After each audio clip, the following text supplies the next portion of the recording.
Hello, this is Darrell Castle with today's Castle Report.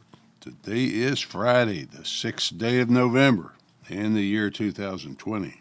To tell you the truth, folks, I don't feel much like talking today, but I'll try. I won't lie to you by telling you that the Castle family is doing just fine because some of us are suffering. I'm suffering because of the election. I'm sure the family daughter's just fine. My dear wife, Joan, just rolls with the punches, tries to keep me level-headed, but I have been suffering since Tuesday night. There's no clear winner as of this recording. There might not be for weeks. Who knows? Will there be a new election, new court-ordered election, or just endless counting and fraud allegations? One thing seems clear. That is that the world has seen the American democratic process with all the glory and grandeur stripped away. Just the bare chaos and division remains. There are numerous allegations of cheating. For example, after the count in Michigan was finished, 138,389 new ballots were located. Guess what, folks? 138,389 of them were for Biden. Nothing to see here, folks. Just move along. The three close races that could determine the election, Wisconsin, Michigan, and Pennsylvania, with Trump leading, decided to suspend the count till the next morning. When it resumed, all the new Biden votes came rolling in. So they cheated. They cheated, the Republicans say, but that's to be expected. As I keep saying, this is war. The only thing that matters is who wins. In the end, you can't expect your enemy to play fair. You should be prepared in case he doesn't. The Ministry of Propaganda is right there to explain it all for us. There aren't many things I know for certain right now, but it seems certain that if Biden wins, the country will be racing toward financial catastrophe, and he will have no choice except to step on the accelerator. Of course, the Republican would have seen no alternative but to do the same thing. Big tech censorship will continue, even increase under Biden, as will illegal immigration, with tens of millions of new Democrat voters pouring over the borders. Allied with big tech censorship and media propaganda, it will be impossible, or next to impossible, to ever succeed again. I have searched for a silver lining in this dark storm cloud. I may have found the small one. In the House and the Senate, Republicans retain control of the Senate, losing only one seat. Mitch McConnell will remain as majority leader, and if he retains the guts he seems to have acquired from Donald Trump, maybe that will be enough. In the House of Representatives, the Republicans did not lose a single seat, and in fact gained 5 new ones. What we have then, if Biden does win, is a weakened president, a weakened Joe Biden with no clear mandate, no majority in the legislature. So apparently the extreme left will not be able to control the machinery of government.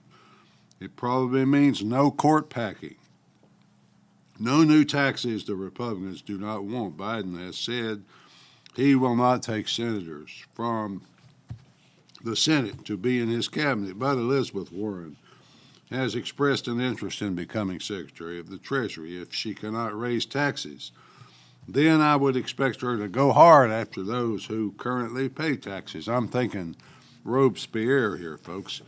Well, be that as it may, as you can tell, I'm very depressed by the possibility that a demented, corrupt socialist might have just been elected to the position of head of state, commander-in-chief of the United States Armed Forces. That may become our permanent status. I have wondered for the last 50 years or so what it was all about. What was all that service, that military time about? Now I guess I understand it all a little better. I wonder now why all those young people without much experience in this life, much experience in this world, decided they were so enamored with old communists.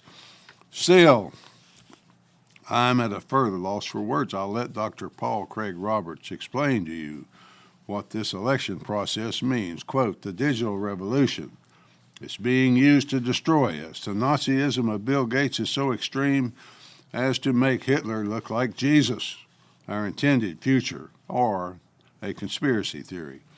Christians will notice that our situation is biblical. Plagues are being unleashed, every form of sexual perversion has been legitimized except pedophilia, and as pedophilia is believed to be a widespread practice among the degenerate elites, its eventual acceptance is assured. It is heterosexual sex that is being delegitimized as, quote, toxic masculinity and oppression of women. We are to be injected with microchips, turned into robots, and dependent on centrally controlled digital currency.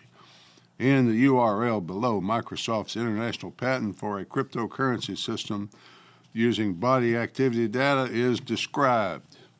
White people are not the enemies of black people, nor are blacks the enemies of whites. Gentiles are not the enemies of Jews. Russia, China, and Japan are not the enemies of Americans and Europeans. We all have the same enemy, the global elite. The divisions in the world serve the agenda of the global elite. It is them or us at the moment. The global elite hold all the cards and all the power, end quote. Well said, Dr. Roberts. I can't say it any better. But I will add that at least 50% of Americans just voted for that global elite, Dr. Roberts so eloquently described. In conclusion, as my dear wife Joan constantly reminds me, God rules in the affairs of men and nations. He decides what our future will be. Right now, he must have something very strange planned for us. If you are unbelieving heathen, let me give you a quote from one of the earliest known existentialist poets. Quote, fearlessness is better than a faint heart for any man who puts his nose out of doors. The length of my life and the day of my death were fated long ago, end quote. That's from Skirner's Journey, which is a Viking epic poem from the 13th century. Finally, folks, the prophet Jeremiah told the Hebrew people, seek ye out the old paths and walk therein. That's in verse 6:16 of Jeremiah. But the people said, no, we will not walk those paths. God sent them into captivity in Babylon for 400 years. Will that be our fate with the global elite? Time will tell, but it feels that way to me, folks. At least that's the way I see it. Till next time, this is Darrell Castle. Thanks for listening.